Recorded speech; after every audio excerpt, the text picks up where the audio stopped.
Good evening and welcome to Mystics Outlook, joined by Raymond Lyons, who's currently at the ESA, Cardell Dudley Jr., and Wilson Tarpe Jr. And look, man, the Mystics with back-to-back wins at home. They beat the Sparks tonight 89-71. The first thing that jumped out defensively, you get stops, you get able to get out in transition, and we know what they are as an offensive team.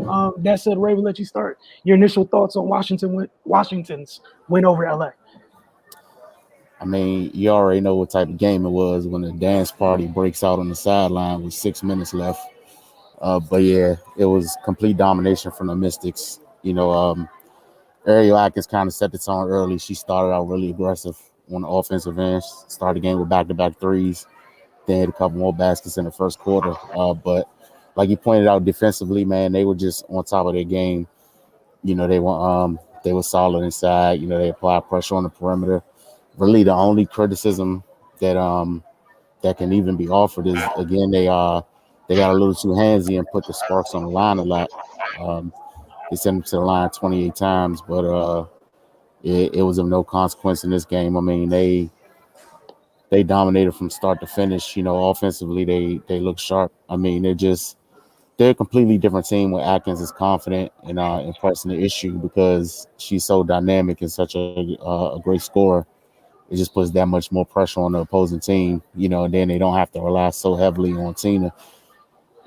So, yeah, it was a good balanced effort. Natasha Cloud, she kind of picked up where she left off the other night. She maintained her aggression. She was getting downhill, getting into the lane, finding people for open shots. The Sparks, they tried to adjust. They started double teaming and extending their defense, out further. But, Washington just moving the ball and finding open three-point shooters. So, it wasn't really anything LA could do. They had no answers. Yeah, man, it was a great showing from the Mystics. They strung together 2 wins. We have been talking about how important these 2 games were. They were winnable for them. They came out and handled business. And it kind of made up some ground after inconsistent starts to the season. But more importantly, it just looks like they're finding their groove and they're becoming more consistent and they're really rounding out into who they believe that they are. They spoke about the players only meeting they had, at the conclusion of the Lynx game the other night, and they're really it's really starting to show like the cohesiveness of this team is starting to come together. They're getting more comfortable with each other. You throw a player like Tina Charles into the mix with this group. They've never had to play with a player like her before, and you don't want to waste somebody of her ability. So you want her to be involved. You want her to get her touches and things like that. But everybody else still has to play basketball, and that's what they're starting to do. In a game where Tina really didn't start out strong, but she kind of found her footing later on, they were still firmly in control. And we know early in the season that definitely wouldn't have been the case.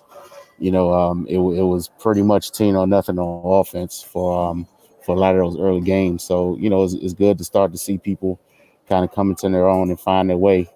So yeah, man, a great win.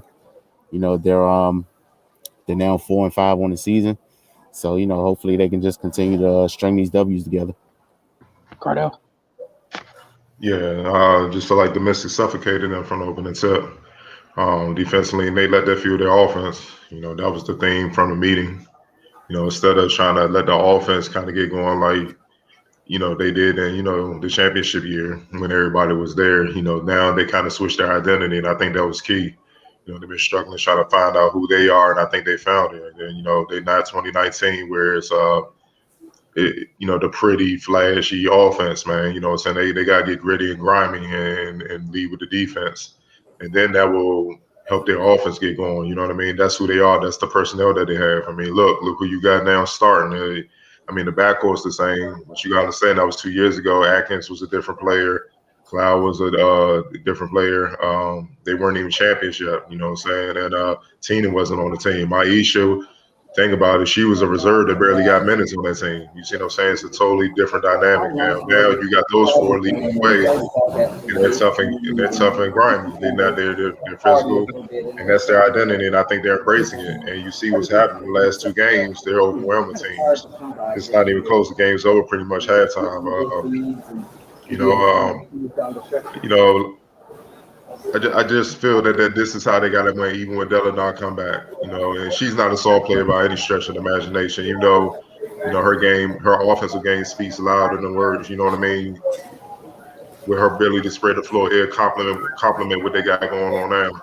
But this will have to be the identity because of the makeup of the team overall from top to bottom. I feel like Cloud and Atkins, they dominated the matchup with LA's backcourt. Obviously, with Ogwumike out, the offense was going to go through the backcourt because the second leader scorer is Erica Wheeler. You know what I mean? And then obviously Ted Cooper, she has the ball in her hands, being a starter point guard, and that's a recipe for disaster when you're going up against the misses because their backcourt to me is the best defensive backcourt in the league. And when Cloud is hitting shots, they ain't running for being the overall best backcourt in the league with everything they can do. So with Cloud and Atkins getting after him, they pretty much suffocated Wheeler, took Wheeler and Ted Cooper out the game. And once you do that, it wasn't really much that Sparks could do. They couldn't get into anything. They couldn't develop a rhythm. They outscored Erica Wheeler and Tate Cooper 31-16 and out-assisted them 8-5, and also held Wheeler and Cooper to a combined 5 of 22 shooting from the field. There ain't much you can do after that, man. You're not going, and then obviously in the front court, Tina and Maisha, they're not going to let you just go to work like that anyway. So, especially with a woman K being out, you know what I mean? So, look, they just every matchup they pretty much had starters wise, they won. So it wasn't even nothing to talk about. I feel like Tina was Tina, double machine. She leads the WNBA first half scoring for a reason. She had her way inside, and honestly, it would have been worse if Maisha Azala would have, she'd have made her shot. She was just off the night. She was 5 for 16. Go figure, you know what I'm saying? Those are shots she normally makes. So she was her usual, I'd say 10 for 16. This could have easily been a 30, 35, 40-point blowout. Easy. You know what I mean? And also lastly, Washington did a great job of taking care of the ball. That was key. The Sparks came in, they're second in the league in steals. They average 8.9. So that's how they've been kind of getting wins with the Boom KO. They've been turning it up, getting in the past like turning teams over and going the other way, getting easy baskets. But I know the Mystics ended up turning the ball over 12 times, but the Stars only turned it over 6 times before they set, which is crazy. Like the backcourt, they only had 2 combined between Atkins and Cloud. Charles and Zealous, the ones that had 2 apiece, and we just got through the Wizards, so we'll take that any day of the week, man. You know what I'm saying? We used to 7 to 8 per player. You know what I'm saying? So, with all due respect, so hey, they flawless with the ball. Like I said, they swarmed defensively, and they didn't allow any hit shots. Even though they got cold once they set, but they didn't allow the Sparks any life to try to beat them by giving them the ball, and that's key. And they also did a great job of defending the 3. The Sparks are 6 in the in the WNBA. They shoot 35% from deep. Tonight they held them to 34%. I know that like the starters, they held them to like 30% before they sat. That's what I'm looking at. When the game was over, the role players came in. I'm not really counting that. You know what I'm saying? Those, the reserves, but the main players that was in the game when it was a game, yeah, they held them way below their average, and you couldn't ask for nothing more. It was just pretty much a flawless execution, man. Tabor should be happy. They did what they should do, and now they prepare to hit the road. I guess on Saturday they hit the road, hit Atlanta next. So yeah, they owe them one. So we'll see how it goes. Yeah, I think you guys pretty much got it. Just watching the game, I was just thoroughly impressed by the communication defensively. Guards guards got over screens when needed. The bigs did their job switching when needed, and obviously in a game without the Gumu case, you need to win the battle on the glass, and they did that. So they handled business. It was another positive step in the right direction. They're one game away for 500. Like you said, Cardell, they go away this weekend, take care of business.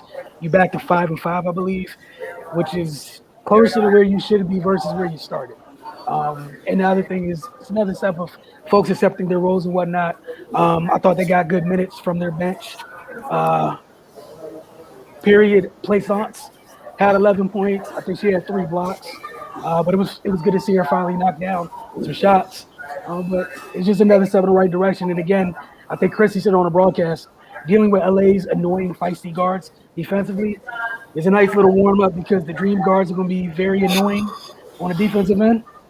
But again, if Natasha and Ariel will take care of business, shouldn't be an issue.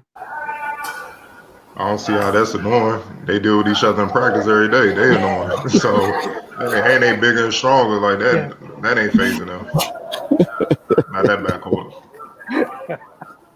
So, you guys have anything else though before we get out of here? Nah, that's it. No. Just real quick, as always, let you guys know what's happening at Oohs and Ahs. It's National Iced Tea Day. Might as well make it National Iced Tea Week. As hot as it's been outside. Monday through Friday, free half and half lemonade or iced tea between 12 and 4 p.m. with a purchase of $10 or more. You spend $10, you get a free iced tea or half and half lemonade. Again, oozandahs.com. And for Raymond, Cardell, myself, you guys have a great night. We'll see you guys on Sunday afternoon when the Mystics take on the Atlanta Dream.